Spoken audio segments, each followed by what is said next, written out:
Welcome to Aflame for Christ, homilies to set your heart on fire with love for Jesus Christ. My name is Father Joseph Gill, a priest of the Diocese of Bridgeport, Connecticut, and you've joined us on this Corpus Christi Sunday. During the Roman persecution of Christians, a priest wanted to bring Holy Communion to those Christians who were in prison for their faith. But the Christian community refused to let the priest risk his life, because without the priest, there'd be no Eucharist. So instead, one of his altar boys, a young teen by the name of Tarcisius, volunteered to take the Eucharist himself. You see, no one would ever suspect someone so young for being a clandestine Christian. So Tarcisius was taking the Eucharist. He had a little pouch right next to his chest, and he was going along the road. But as he passed by the field, he saw some of his classmates were playing a game. So his classmates called out to him, "Hey, why don't you join us?" But the boy declined. He just kept hurrying along.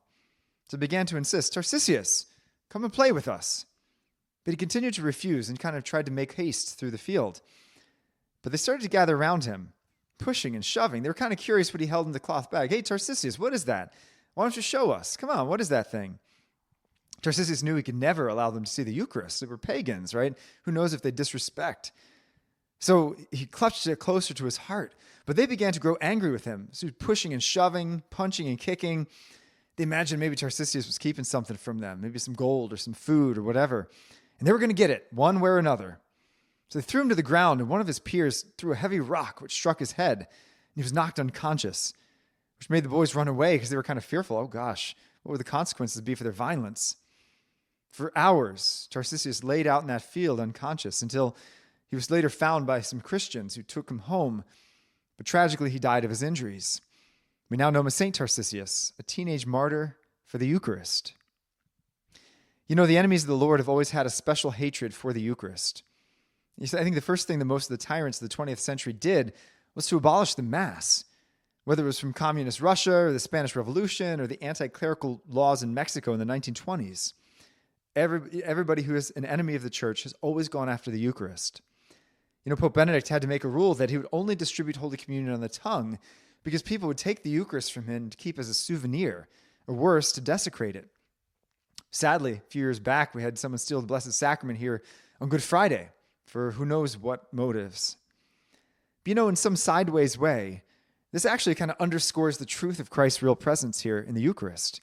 Because why would the evil one and his army want to fight against something that's just a symbol, right? You don't see anybody stealing the communion bread from a Protestant church because everybody knows that's just ordinary bread. But here in the tabernacle is Jesus. Today, however, I think in today's modern world, the evil one has a much more insidious method of attacking the Eucharist, and I bet it's never occurred to any of you. The evil one wants to separate us from the Eucharist, so he uses Sunday sports and activities.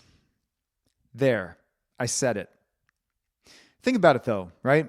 There was a time when Sunday morning was sacrosanct, but now I see good Catholics who are torn because they want to worship God at Mass, but they spend a ton of money to get their kids into sports or dance or robotics or whatever, and they think that they're committed to this too.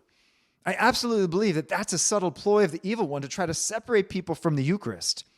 I'm not saying that these activities are evil in themselves, but the evil one uses them to try to convince people that the Eucharist is, a nice extra to squeeze into a weekend that's already jam-packed with stuff going on.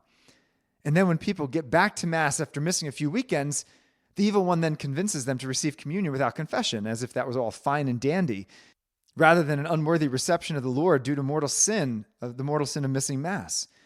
Can we not see this as a diabolical ploy to separate people from the Lord? Right? Satan's never going to tempt you and I to worship a golden calf. He will tempt you to think that the meaningless soccer game is more important than Jesus Christ. So let's just consider the consequence of our belief that Jesus Christ is here, body, blood, soul, and divinity. If we really believe that he is here, the lover of our soul, our creator, our destiny, our peace, we would make this everything. Barring sickness or some other legitimate emergency, we would make sure that we are here in the presence of our Eucharistic Lord every Sunday. Did you know that here in Fairfield County, there's a Jewish baseball league? It was founded so that no games would occur on the Sabbath. Why do we not insist on this for Catholics, who make up 45% of the population of Fairfield County? It's really nothing but cowardice for Catholics to stay quiet when their sacred time is invaded on with sports and activities. We don't live for sports and robotics and gymnastics. We live for Christ. Everything else is just extra. There was a saint one time who structured her week around the Eucharist. She would receive Jesus on Sunday and then spend the next 3 days in thanksgiving, in her daily prayer. The following 3 days of Thursday, Friday, and Saturday would be spent spiritually preparing for her next Eucharistic union. What a happy life that would be, right? I want to close with the powerful words of St. John Bosco, who said, "Do you want our Lord to give you many graces? Visit him often in the Eucharist. Do you want him to grant you only a few? Visit him seldom. Do you want the devil to attack you? Rarely visit the Blessed Sacrament. Do you want him to flee from you? Visit Jesus often." You know, the evil one knows that as soon as someone abandons the Eucharist, their soul belongs to him. Our faith starts to wither and die without the body and blood of our Lord.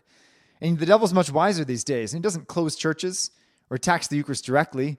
Rather, he distracts with 1,000 activities that take us away from the true presence of the Lord. It's time we Catholics said, I'm sorry, Coach, but we've got an appointment we can't miss. And it's with the God of the universe, who's loved us enough to give his body and blood as food for everlasting life.